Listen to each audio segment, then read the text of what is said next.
하나님 감사합니다.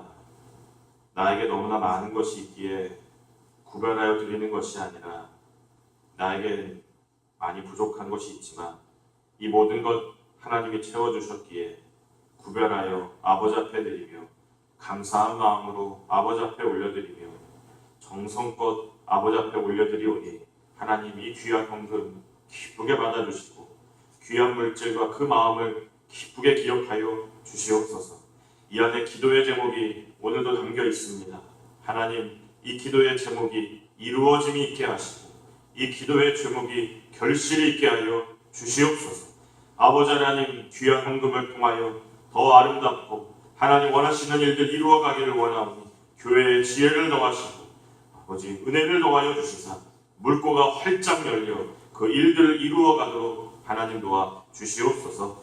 감사드리며 예수님 이름으로 기도합니다. 아멘. 네, 오늘 주신 하나님 말씀을 같이 볼까요?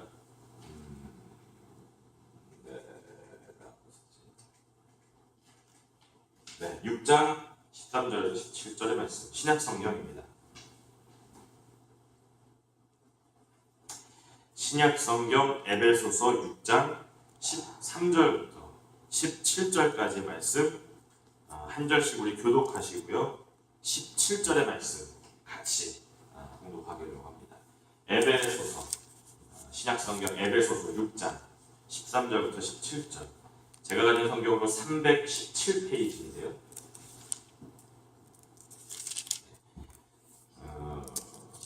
앱 이렇게 돼 있을 겁니다. 앱 약자가 에베소서가 앱입니다.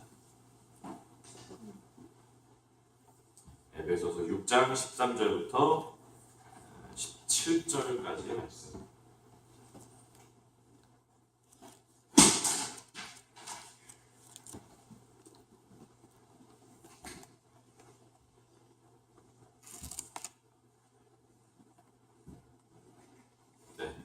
같이 하셨죠? 6장 13절부터 17절까지 말씀 한 절씩으로 교독하시고요. 17절 같이 봉독할게요.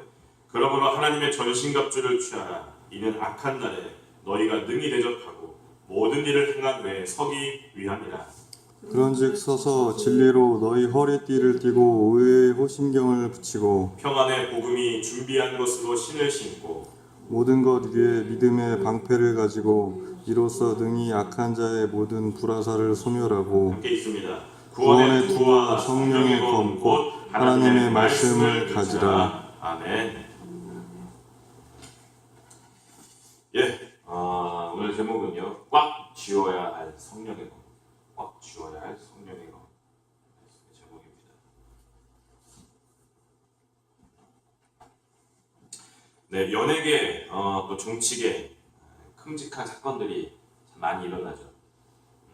뭐 아시는 분들은 아실 텐데요. 연초에 모 남자 연예인의 성폭행 사건도 있었고요. 또 최근에 도지사 아들의 대마초 사건도 있었고요. 또 최근에 이 김광석 씨의 죽음에 대한 사건과 또 그 장애를 가진 딸의 죽음에 대한 의문의 사건도 지금 파헤치고 있는 상황입니다. 이러한 사건들이 터질 때 여러분들은 어떤 시선으로 이 사건들을 대하시나요? 진짜 그랬대? 야, 왜 그랬대? 아이고 미쳤어. 뭐 이런 반응이셨나요? 아니면 다른 시각으로 이 모든 사건들을 바라보고 계신가요? 여러분과 저는 세상에 속한 자들이 아닙니다. 영이 깨어있는 이 하늘에 속한 자들, 저와 여러분입니다. 그렇다면 이 사건들은 사탄의 영적 공격으로 우리가 볼 수 있어야 된다라는 것이죠. 여자와 밤늦도록 술을 마시고 바로 그날 성관계를 가져요. 극심한 스트레스와 육체적 피로부터 잠시나마 안정과 휴식을 취할 수 있다는 이유로 마약에 손을 대고요. SNS에 함께한 나눌 여자를 찾는 이 상황들. 사건이 명백하게 밝혀진 것은 아니지만 계속 거짓 진술로 남편 또 딸의 죽음을 피하는 그 아내의 모습. 어때요? 여러분 영적 공격으로 이 사건들이 보이시나요? 요즘 악한 영들은요, 이 시대의 악한 영들은 예전하고 틀립니다. 사람들의 귀, 사람들의 눈이 몰려있는 바로 그 사람, 그 사람을 넘어뜨리는 것이 요즘의 악한 영들의 공격 방향입니다. 특별히 그렇게 함으로 말미암아 청소년들, 청년들이 영적으로 바르게 서지 못하도록 공격하는 것이 요즘의 악한 영들의 공격 태세예요. 처음 만났지만 너무 호감이 갑니다. 대화도 잘 되고요. 마음도 잘 맞아요. 그럼 뭐 하룻밤 잘 수 있는 거 아니에요?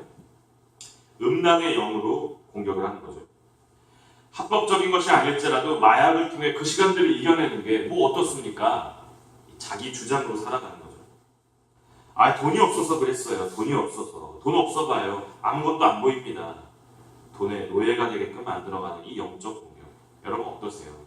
이것이 날이선 영적 공격의 시대에 저와 여러분, 특별히 우리 연약한 이 자녀들 노출되어 살아가고 있는 상황입니다. 정말 우리 어떻게 해야 될까요? 어떻게 해야 영적으로 하나님 앞에 바르게 설 수 있고 거룩의 모습으로 삶을 살아갈 수 있을까요? 그 답이 오늘 함께 읽은 이 본문의 말씀 가운데 담겨 있습니다. 특별히 17절의 말씀을 보시면 성령의 검이라는 검이 나옵니다.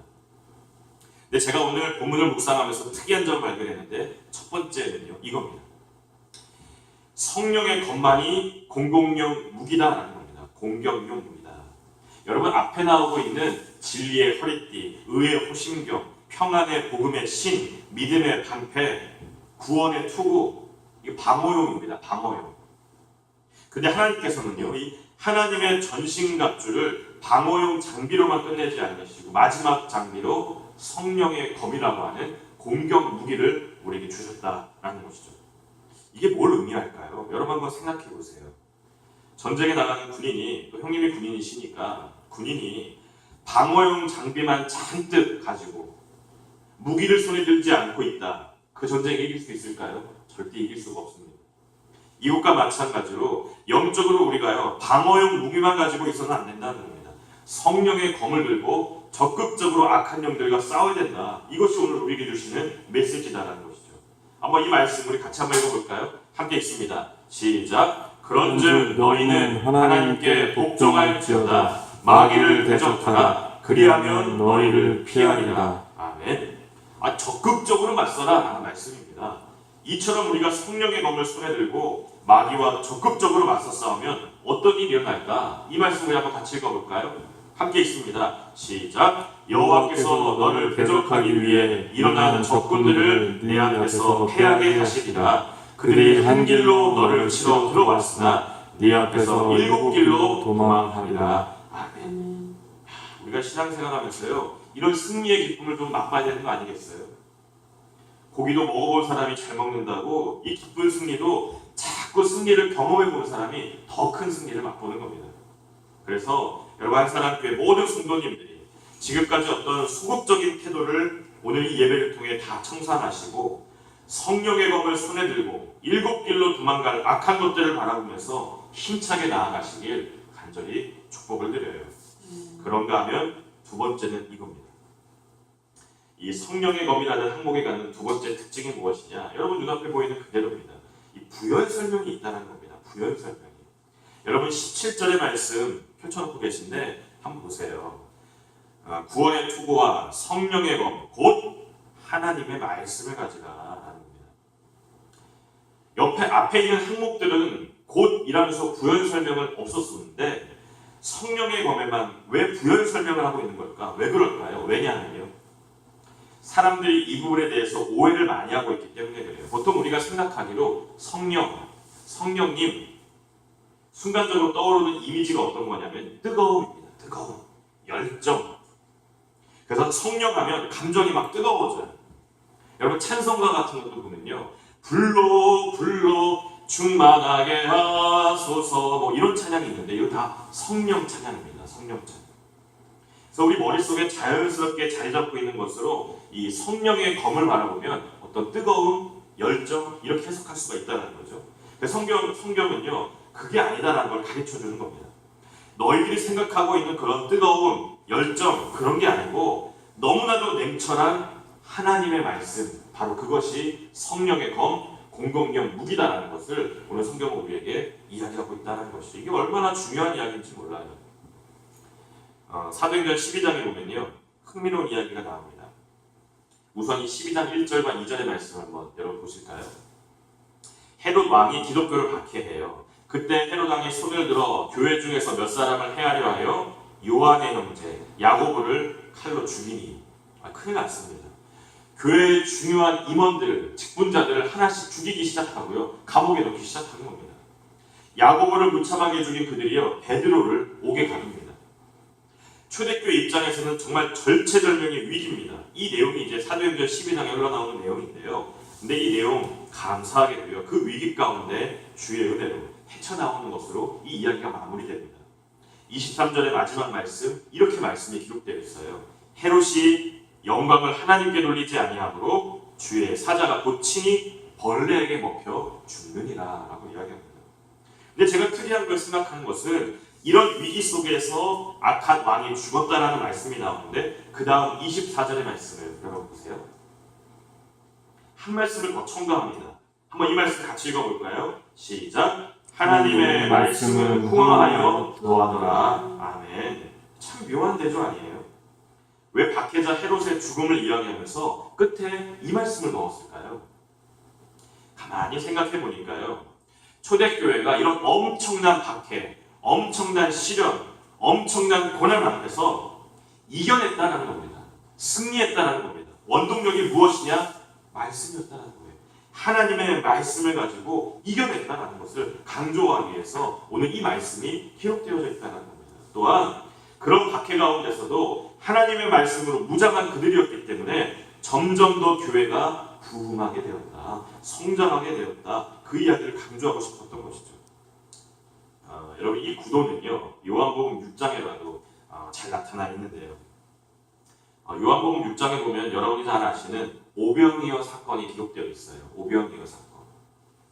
예수님께서 놀라운 기적을 베푸시죠. 어린아이 작은 그 도시락 하나 가지고 정말 성인 남자만 5,000명, 전체 한 15,000명이 넘는 사람들을 먹이시는 이 기적을 행하시니까 사람들이 그냥 뒤집어집니다. 열광을 하기 시작합니다.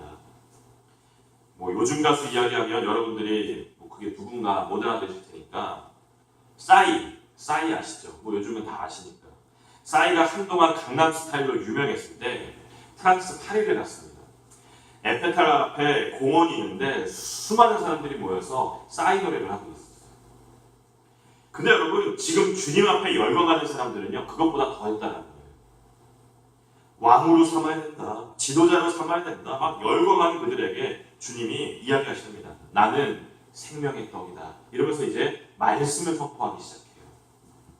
그랬더니 어떤 결과가 나타났냐? 66절 말씀 보십시오. 많은 사람이 떠나가고 다시 그와 함께 다니지 아니하더라.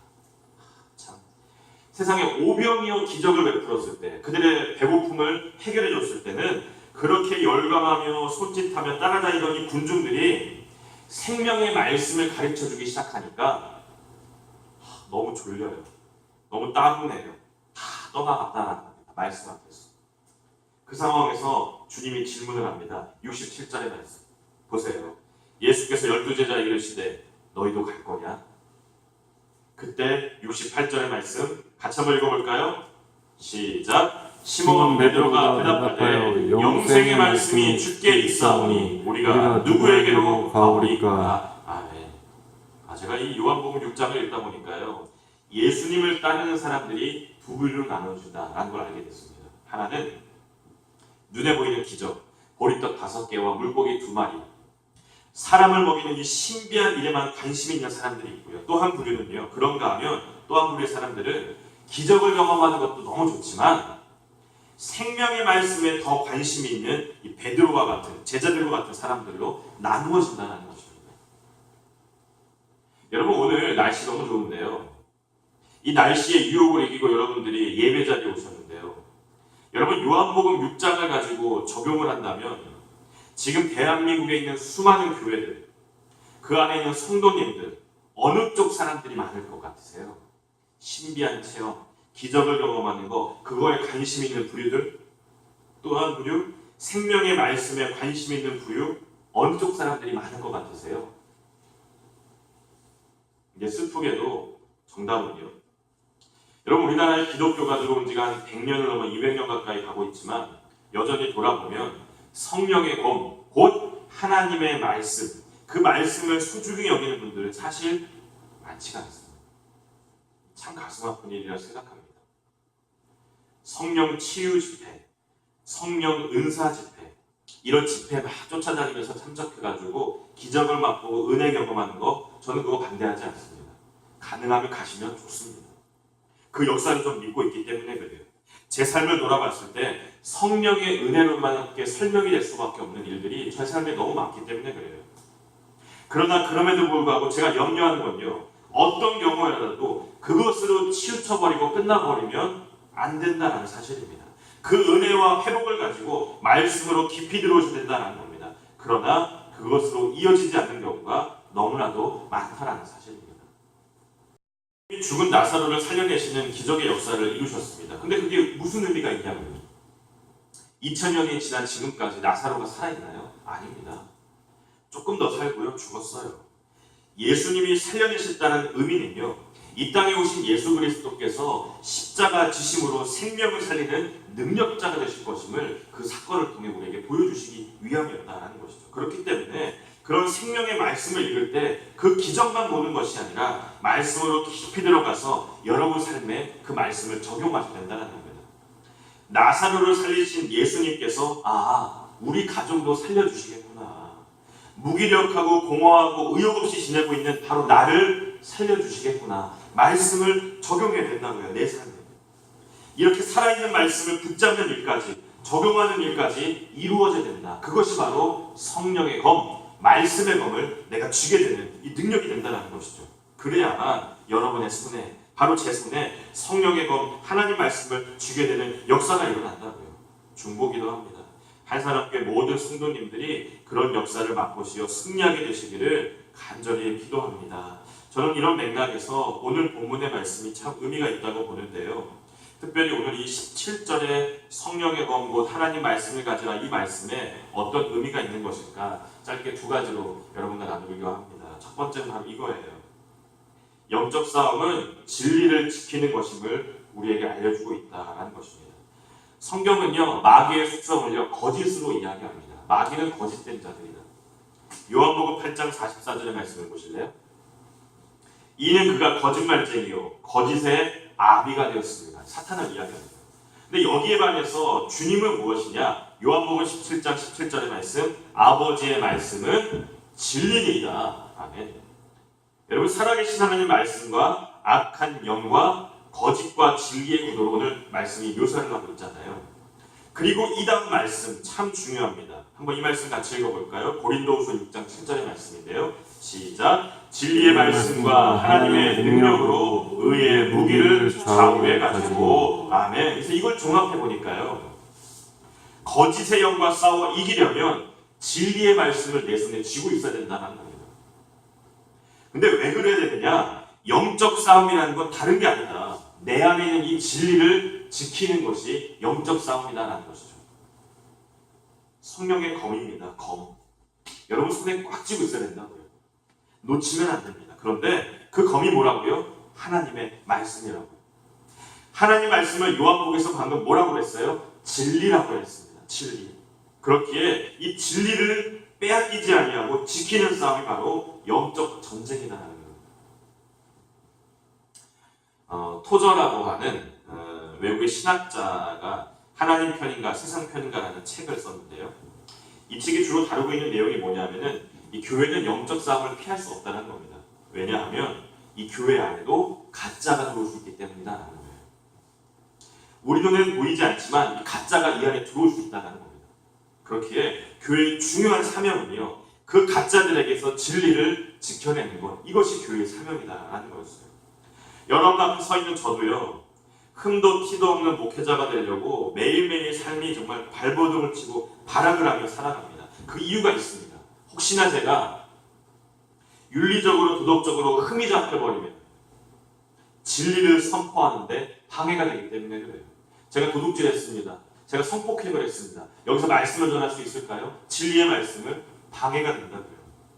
이유 불문하고요. 제가 기도하는 거는 성도님들 앞에, 세상 앞에 책 잡히지 않도록 인도해달라는 이 기도 늘 하는 기도입니다. 못된 짓 안 하게 해달라는 겁니다. 나를 지켜달라는 겁니다. 그 이유는요, 저의 흠없는 도덕성을 강조하기 위해서가 아니라 진리의 말씀을 선포하는데 방해되지 않기 위해서다라는 것입니다. 요한계시록 2장 2절의 말씀 보니까 이런 말씀이 있어요. 내가 내 행위와 수고와 내 인내를 알고 또 악한 자들을 용납하지 아니한 것과 자칭 사도라 하되 아닌 자들을 시험하여 그의 거짓된 것을 네가 드러낸 것과 저는 정말 수망합니다. 우리 한사람교회 모든 성도님들이 하나님께 이 말씀, 이 칭찬 듣기를 수망합니다. 영적 싸움 다른 게 아닙니다. 거짓의 영인 마귀와 싸워서 진리를 지켜내는 것, 진리를 빼앗기지 않는 것, 그것이 영적 싸움이다라는 겁니다. 오늘날 이단들이 이렇게 설치고 다닌 건요, 기존 성도와 목회자들의 무기라고 한다면 우리가 회복돼야 될 것은 진리를 지키는 것이다 라는 말씀입니다. 그러므로 오늘 여러분 이 말씀을 꽉 붙잡으셨으면 좋겠는데요. 이 말씀입니다. 함께 읽을까요? 시작! 주의 말씀은 내 발의 등이요 내 길의 빛이니이다. 아멘. 왜 중요할까요? 이 말씀이 마귀가 궁극적으로 이 영적 전쟁을 통해 원하는 게 있어요. 그게 뭐냐면요, 불을 끄는 겁니다. 여러분 안에 있는 불을 끄는 겁니다. 열정의 불, 살고자 하는 불, 이 모든 불들을 꺼버린다고요. 깜깜해지게 하는 겁니다. 그들의 목표, 여러분의 삶을 깜깜하게 만드는 겁니다. 그래서 여러분 이 말씀을 붙잡으셔야 된다고요. 주의 말씀은 내 발의 등입니다. 내 길에 빛이 됩니다. 아멘. 제가 자주 인용하는 김두석이라는 교수가 쓴 책이 있는데요. 이 책인데요. 이 욕망해도 괜찮다. 이 책입니다. 굉장히 재미있는 책이에요. 이 책에 나오는 재미난 학설이 있는데 그거 하나 여러분께 소개해드릴게요. 오해 없으시고 들으셨으면 좋겠습니다. 지랄 총량의 법칙이라는 게 있습니다. 지랄 총량의 법칙. 이분이 쓴 책 내용 안에 있어요. 이게 뭐냐면 모든 인간은 일생을 살면서 반드시 쓰고 죽어야 될 지랄의 총량이 정해져 있다라는 겁니다. 이분이 쓴 내용이에요. 그래서 어떤 사람은 사춘기 때 지랄을 다 쓰는 사람이 있고 어떤 사람은 사춘기 잘 보내다가 늙어서 지랄을 다 써서 이상한 짓을 한다라는 겁니다. 그러면서 이 책에서 위로하는 것이 뭐냐면 집안의 자녀가 사춘기 시절을 보내면서 혹은 성장기 시절을 보내면서 부모의 마음을 너무 아프게 한다면 이게 지금 지랄 총량의 법칙으로 인해서 지랄을 하고 있는 거구나 생각을 하라라는 겁니다. 나이 먹은 내 남편이 나이 먹은 부인이 자꾸 말을 안 듣고 속썩이면 이게 지금 지랄 총량의 법칙으로 인해서 지랄하고 있는 거구나 생각을 하라라는 겁니다. 귀한 주일에 쓰면 안 되는 말을 계속하고 있는데 왜 그 마음이 시원해지고 있는지 잘 모르겠네요. 이상하네요. 하여튼 교수님이 책에서 이런 내용을 작성했는데요. 저는 그 내용을 가만히 보면서요, 이 말씀을 다시 한번 떠올렸어요. 주의 말씀은 내 발의 등이요 내 길의 빛입니다. 이 말씀 한 구절을 묵상하면서 지금 저 교수가 이야기하고 있는 것은 틀린 이야기구나 라는 걸 알았습니다. 시편 말씀이요, 우리 인생의 끝까지 살아있다면 지랄이라는 것 우리 인생에 없습니다. 절대로 없습니다. 그건 몰라서 하는 이야기더라고요. 여러분 제가 짧은 목회를 해보니까요, 이 길 걸어가길 참 잘했구나 생각합니다. 이 목회라는 것이 어렵다고 하지만 이 참 쉬운 거구나 생각도 듭니다. 왜냐? 세상이 험해졌다 라고 하지만 그래도 예수 믿는 분들은 좋은 분들이 많기 때문에 그래요. 여러분 참 좋은 분들이세요. 훌륭하신 분들이십니다. 살아생전 이런 칭찬을 들어보신 적이 없으셔갖고 지금 어떤 표정을 지어야 되나 지금 굉장히 고민하고 계시는 것 같은데 정말 훌륭한 분들이세요. 여러분들과 함께 목회하니까 저는 이게 쉬운 거구나, 감사한 거구나 생각이 된다고요. 여러분 앞에 서 있는 저는요, 우유부단하고 지혜 부족하고 급하고 내성적이고 다혈질에 절대로 웃긴 이야기 못하는 사람입니다. 그러나 목회는 내내 시편 119편 105절의 이 말씀, 주의 말씀은 내 발의 등입니다. 내 길의 빛입니다. 이 말씀을 붙잡고 기도하니까 지혜를 주시더라고요. 능력을 주시더라고요. 깨달음을 주시더라고요. 힘을 주시더라고요. 여러분 왜 인생을 어둡게 사십니까? 왜 힘들게 인생 살아갑니까? 불을 켜십시오. 왜 자꾸 어두움만 좀 갑니까? 불을 켜십시오. 왜 이렇게 혼미하게 살아가십니까? 불을 켜십시오.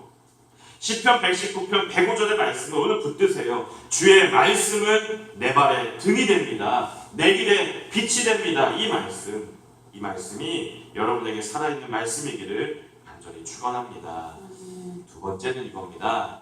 성령의 검, 곧 하나님 말씀을 가지라는 말씀의 의미가 무엇이냐? 마귀를 이기는 힘은 하나님 말씀에 있다는 것을 강조하고 있다는 것이죠.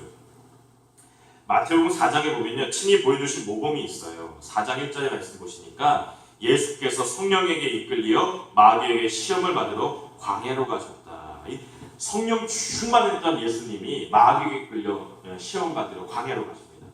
시험을 받으시는데 어떤 모범을 보여주시느냐? 이겁니다. 4절 예수께서 대답하여 이르시되 기록되었으되. 7절 예수께서 이르시되 기록되었으되. 10절 예수께서 말씀하시되 사탄아 물러가라 기록되었으되.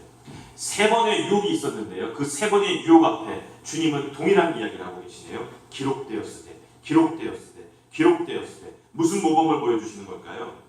성령으로 충만하여 기록되어진 하나님의 말씀으로 악한 영들과 싸워 이기라는 것입니다. 그 본을 보여주셨다는 것이죠. 제가 너무나 안타까운 건요, 이단들이 집에 찾아오면요, 문 열어주지 마세요 가르칩니다. 길을 가다가 만나게 되면 상대하지 말고 가던 길 그냥 가세요 가르칩니다. 이 가르침 맞습니다. 그러나 여러분, 우리는 한 단계 업그레이드 돼야 되는 거 아닐까요?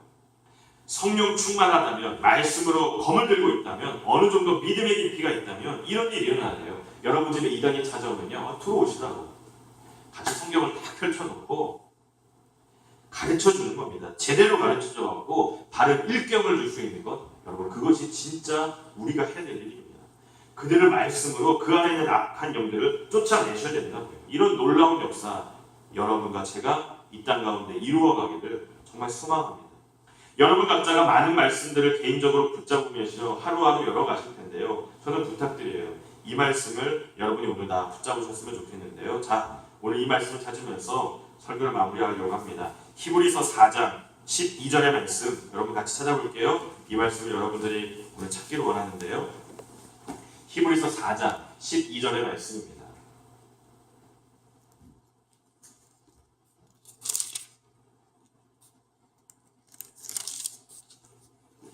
히브리서 4장 12절의 말씀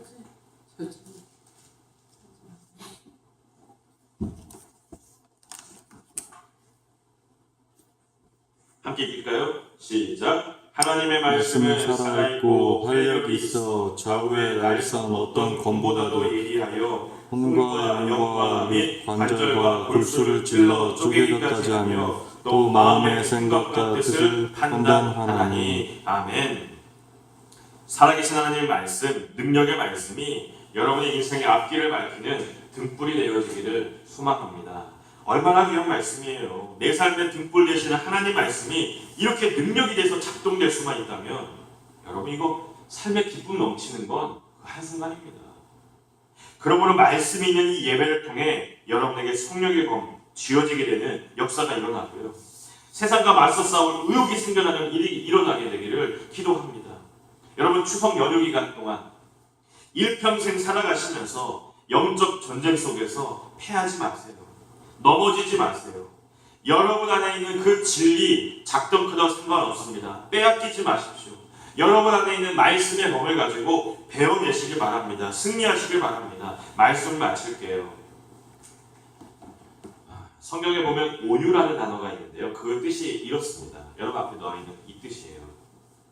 거친 야생동물이 노련한 조련사에 의해 온순하게 길들여진 상태. 이것이 바로 성경에 나오는 온유입니다. 온유. 야생동물의 그 야생성이 죽은 게 아닙니다. 주인에게 길들여진 겁니다. 그래서 온유하게 나타났지만 불의 앞에서, 악한 원수 마귀 앞에서 이 야생성이 드러나기 시작했어요. 싸우고 도전하고 일국길로 도망갈 때까지 쫓아간다는 것입니다. 그때 우리 손에 성령의 검, 곧 하나님 말씀이 쥐어질 때 그 모든 것이 가능하다는 걸 여러분 기억하시길 바랍니다. 놀라우신 말씀의 은혜가 성령의 검이 여러분의 두 손에 10년 가운데 임하게 되시기를 간절히 축원합니다. 아멘. 기도하겠습니다. 아버지 하나님 감사합니다. 귀한 주일, 복된 주일 열어주시고 생명의 말씀, 생명의 검, 성령의 검 우리 손에 들게 하시니 감사합니다. 내일부터 시작되어지는 이 연휴의 기간 가운데 아버지 하나님 성령의 검을 들고 말씀의 검을 들고 나에게 다가오는 악한 영들을 이기는 자들이 되게 하시고 그것에 지어 넘어지는 자, 누워버리는 자 되지 아니하도록 하나님 의욕을 더하여 주시옵소서. 아버지 하나님, 하나님 살아계십니다. 주님 살아계십니다. 성령 오늘도 역사하십니다. 그 모든 것들을 믿음으로 고백하며 나아가는 모두가 되게 하시고 믿음으로 고백하는 가운데 10년 가운데 진리의 말씀이 살아있음으로 말미암아 이겨내며 승리하며 지지 아니하는 삶을 살아가는 우리 모두가 되도록 하나님 축복을 더하여 주시옵소서. 이제는 우리를 구원하시고 악한 권세 이기신 예수 그리스도의 은혜와 하나님 아버지의 변함없는 사랑과 성령의 감화감동 교통 충만하심의 역사가 전신갑주를 입고 성령의 검을 꽉 쥐고 다가오는 한 주 명절 연휴도 승리하기를 소망하는 모든 성도들 머리머리 위에 영원히 함께 하시기를 간절히 축원하옵나이다. 아멘.